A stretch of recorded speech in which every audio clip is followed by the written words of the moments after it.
Chapter 3, A Special Family. The first mention of Joseph's family in the Bible occurs in the book of Genesis immediately after the account of the creation, the fall, and the deluge. Genesis records the migration of Abram, his wife Sarai, his father Terah, and his nephew Lot from Ur in Mesopotamia, not far from what was then the head of the Persian Gulf, to Canaan. Canaan at the time occupied much of the same area as modern Israel and Lebanon, and was some 750 miles from Ur by the great trade route that followed the valley of the Euphrates northwest through the Babylon to Mary, then swept west through Syria to the eastern shores of the Mediterranean.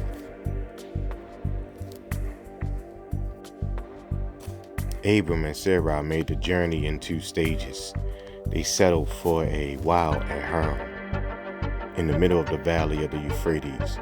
But after Terah's death, the Lord said to Abram, "Leave your country, your people, and your father's household, and go to the land I shall show you." So they continued their journey to Canaan, a country where the sudden appearance of strangers was a common occurrence. It stood at the crossroads of what we call the Near East. Traders used its coastal plains for their commercial journeys south to and north from Egypt. It also afforded passage to armies during the recurrent imperial rivalries between Egypt on the one hand and Assyria and Babylon on the other. In addition, at times of semi-drought and countries suffered on the many invasions by tribesmen from the neighboring deserts. For anyone trying to make a living from the soil, Canaan posed an intimidating challenge. The climate was hostile. In summer, the country was scorched by sun and the hot and sand-laden Sirocco wind from the desert. The late autumn rains, which made it possible to plow the baked soil, were followed by wet and often cold winters. Then, as the summer strength, the gentler rains of March and April provided a little fresh pasture for sheep, goats, and cattle before the onset of another dry season. Grain could be grown only on the coastal plain and in the valleys, and the staple architectural products of the country, all that the inhospitable stony hills would support, were the olive and the vine. Famine was a regular occurrence, and it was at a time of famine that Abram and Sarah set out on their travels again, making their way down to Egypt, a journey that was to forge the first links between the Egyptian royal house and, as it was later to become, the tribe of Israel, the chosen people according to both the Bible and the Quran. Compared to Canaan, Egypt was a rich and sophisticated country, while the greater part of it was desert and the land on either side of the Nile watered by an intricate system of irrigation, canals, and dikes, and the land of the river's delta flooded each year by the inundation that followed heavy rains, and melting snows in the Ethiopian highlands were exceptionally fertile. Major crops included wheat for bread, barley for beer, vegetables, fruit including grapes for wine, flax for linseed oil, and linen thread. The soil was so rich that 2 crops could often be harvested in the same growing season. The Egyptians also kept pigs, goats, sheep, geese, and ducks that could supplement their diet with fish from the Nile, wildfowl, and marshes, and game from the desert. Although Abram and Sarai set out on the journey south of Egypt at a time of famine, it may have been some other mode of trade perhaps that caused them to make the trip. Certainly they did not stay in the eastern delta of the Nile, which one might have expected if they were simply seeking food, but made their way to wherever the pharaoh of the time was holding court. This may have been in the palaces at Heliopolis or Memphis, but not far from present-day Cairo, or in the third palace at Thebes on the Upper Nile. Sarai was a beautiful woman, and Abraham was understandably afraid that he might be murdered if Pharaoh coveted her. Before they entered Egypt, he took the precaution of suggesting, "Tell them that you are my sister, so that I shall be treated well for your sake, and my life will be spared." During this event, it proved a wise decision. Once the courtiers of Pharaoh saw how beautiful Sarah was, she was taken to the royal palace, where she became Pharaoh's bride. Abram found himself rewarded generously for the hand of his sister. He was given sheep, cattle, male and female donkeys, camels, men servants, and maid servants. But marriage to another man's wife turned out less happily for Pharaoh. The Lord inflicted serious diseases on him and his household, and once he realized the cause of his problems, Pharaoh summoned Abram and asked, "What have you done to me? Why didn't you tell me she was your wife? Why did you say she is my sister, so that I took her as my wife? Now then, here is your wife. Take her and be gone." Abram and Sarai returned to Canaan, and from this point, some fundamental changes began to take place in a small tribe that, until then, had had no historical importance. The Lord appeared to Abram in a vision and prophesied, "Know for certain that your descendants will be aliens living in a land that is not theirs, and they will be enslaved and ill-treated 400 years. The fourth generation will return here." God also made a covenant with Abram, saying, "To your descendants I will give this land from the river of Egypt to the great rivers, the Euphrates." Later, in another visitation, the Lord told Abram, "No longer will you be called Abram, but your name will be Abraham, for I have made you a father of a host of nations. Kings will come from you." He also said, Every male among you shall be circumcised. You shall circumcise the flesh of your foreskin, and it will be a sign of the covenant between me and you. This command which Abraham carried out forged another link between Hebrew tribe and Egypt, for until that moment in history, only Egyptians among the eastern nations had adopted the custom of circumcision. At the same time, Sarai's name as well changed. God said to Abraham, "As for Sarai, your wife, her name will be Sarah. I shall bless her, and she will give you a son. By her, kings of people will come from her."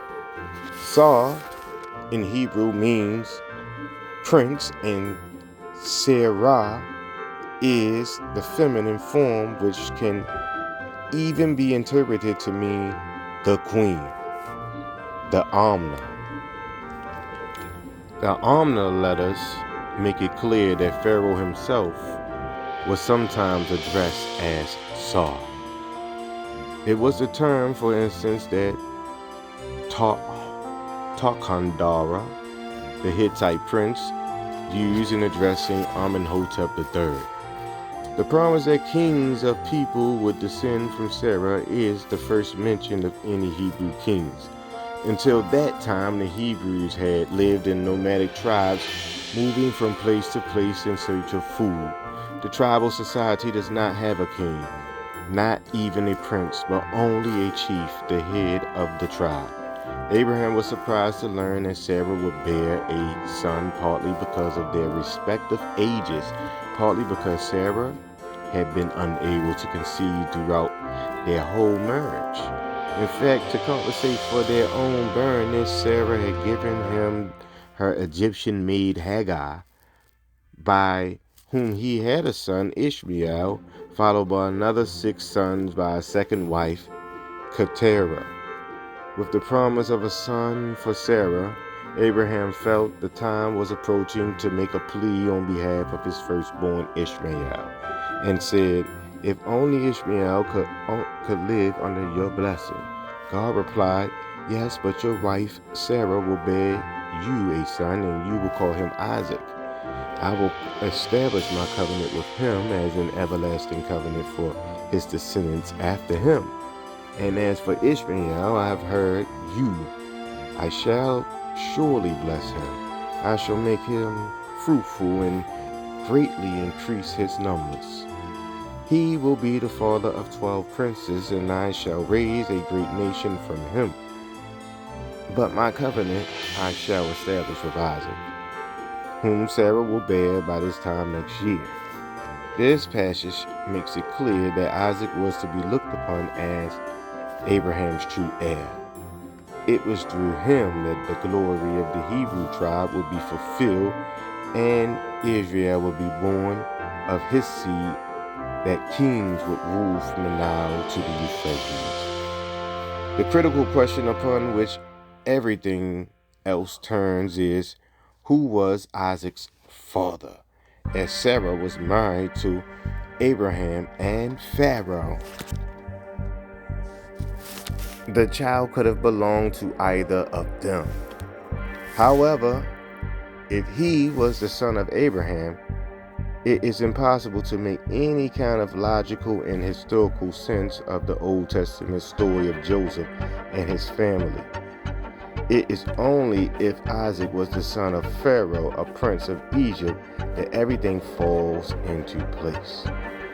It is interesting in this context that the Talmud, the Jewish commentaries, the interpretive writings that are looked upon as only second in authority to the Old Testament, suggest that when Isaac was born,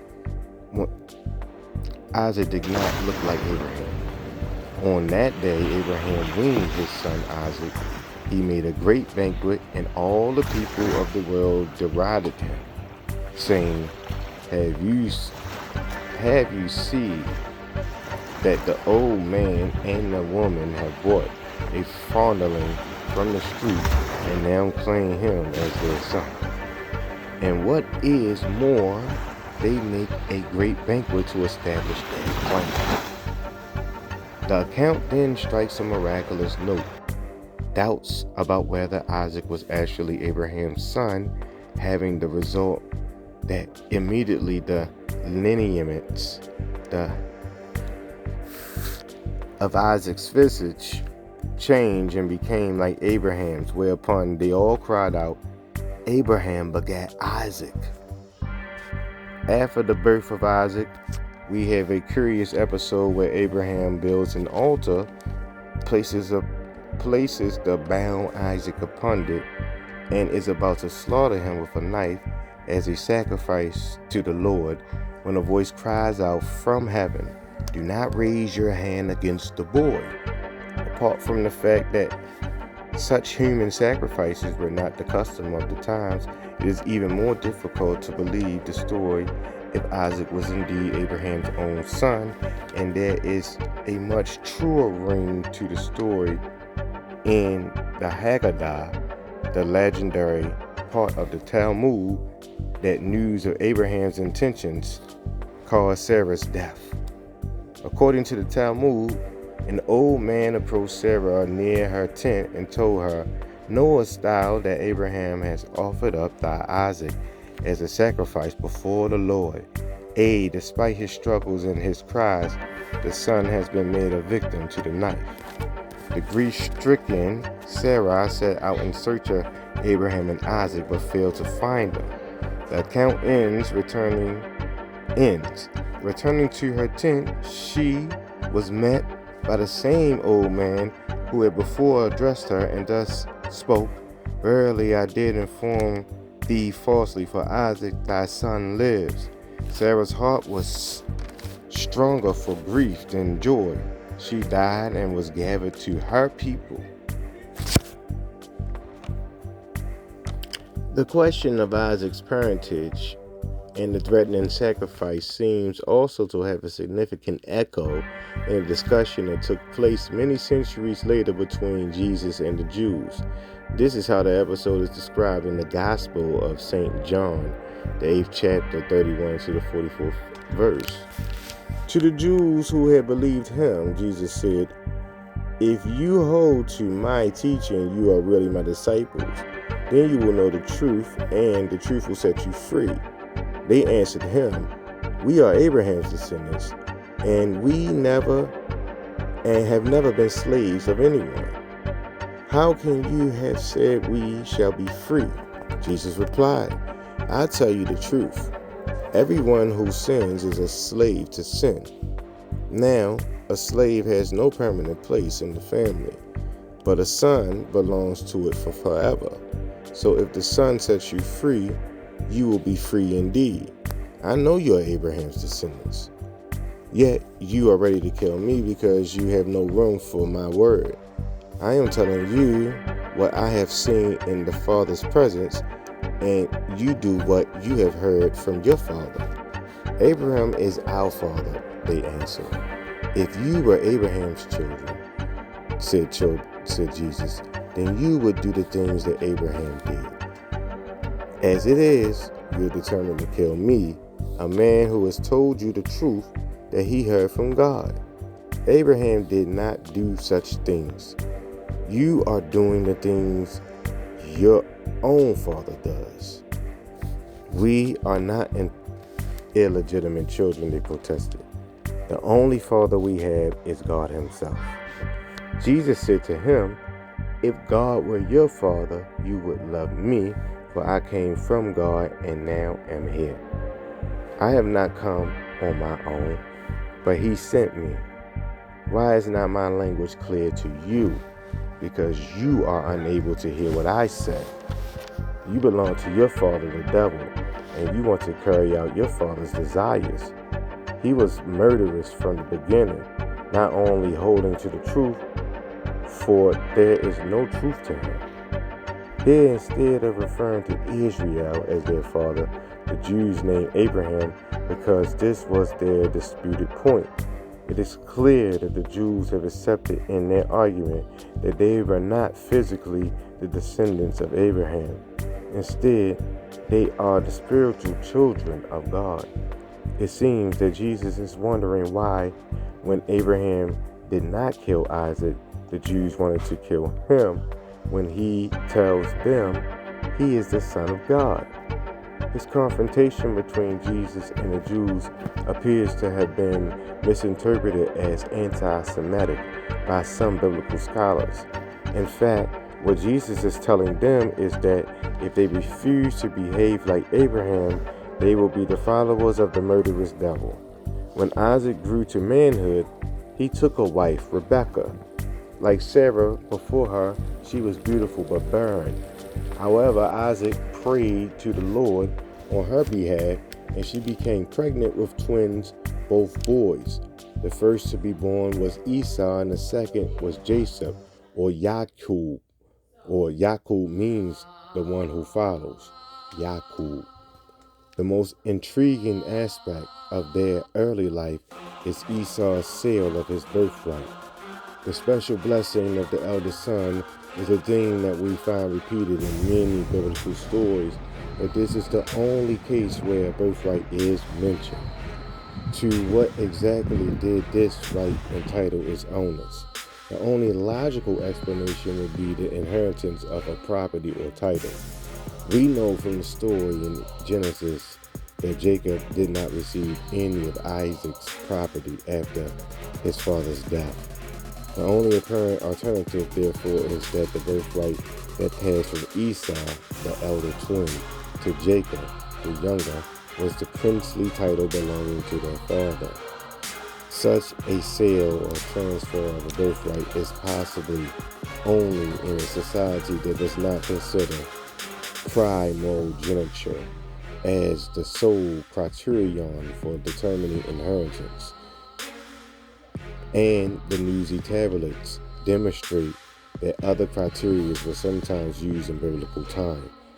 Nuzi was the ancient city in the northern Iraq at the present site of Yokalan Tip, near the foothills of the southern Kardashian, and about 5 miles southwest of Arapaka, modern-day Kirkuk.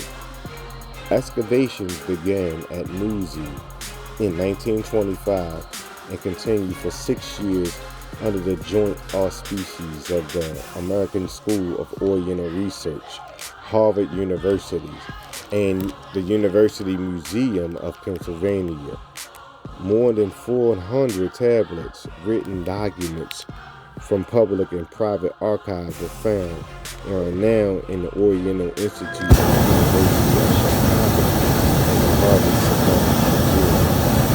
Museum. One of these documents concerns a man who transferred his wife to his brother for 3 sheep.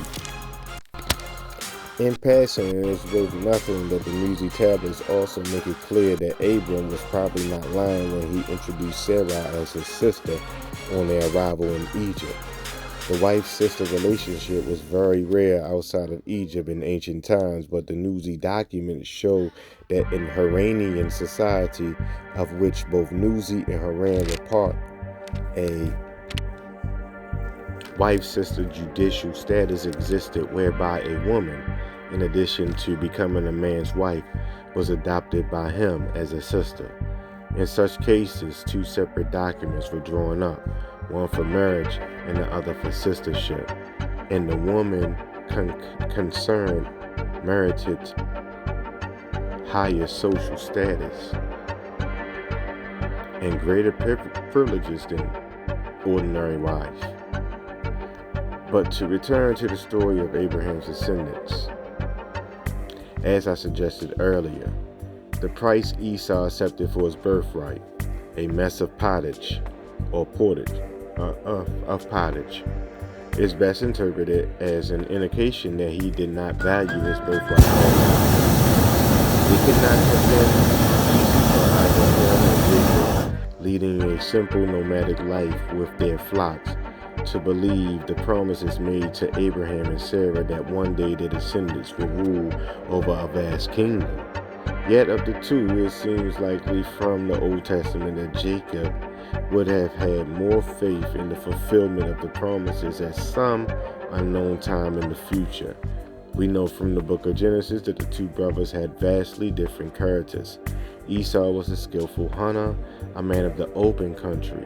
In contrast, Jacob, like the son Joseph would be born to him, seems to have been more of a dreamer, a quiet man staying among the tents. Once again, the Talmud offers confirmation. Then Isaac died, and Jacob and Esau wept together for their father's demise. They carried his body to the cave of Machpelah, which is in Hebron, and all the kings of Canaan followed with the mourners in the funeral train of Isaac. Isaac bequeathed his cattle and all his possessions to his 2 sons. Esau said to Jacob, "Behold, this which our father has left us must be divided into 2 portions. Then I will select my share." Jacob divided all his father's possessions into 2 portions in the presence of Esau and his sons, and then, addressing his brothers, said, "Behold, the God of heaven and earth spoke unto our ancestors Abraham and Isaac, saying, Until thy seed will I give this land as an everlasting possession. Now all that our father left is before thee. If thou desirest the promised possession, the land, take it, and this other wealth shall be mine. Or if thou desirest these 2 portions, as it is pleasing in thy eyes, and the land shall be the share for me and mine." Before Esau replied and made his choice, he saw Nebaioth, the son of Ishmael, who was in that country, and asked his advice to the selection. Nebaioth answered, Behold, the Canaanites are now living in the land of peace and safety. At the present it is theirs. Let Jacob believe that he may inherit it some day. Take thou the substance, the personal wealth of thy father. Esau followed this advice, and taking the personal substance, he gave Jacob for his portion the land from the river of Egypt unto the great river, the river Euphrates. The loss of his birthright, followed by a subsequent disagreement over their father's blessing, rankled with Esau, who eventually threatened to kill Jacob. Then their mother heard of the threat. She sent Jacob and told him, Your brother Esau is threatening to kill you. Now then, my son, do what I say. Flee at once to my brother Laban in Haran. Stay with him for a while until your brother's anger cools. Jacob took her advice and received a generous welcome from his uncle when he arrived at Haran. After he had been there for a month, Laban said to him, Just because you are kinsmen, why should you work for me for nothing? Tell me what your wages should be. In the short time he had been at Haran, Jacob had already fallen in love with his cousin Rachel, Laban's beautiful younger daughter, and he agreed to work for his uncle for 7 years in return for her hand in marriage.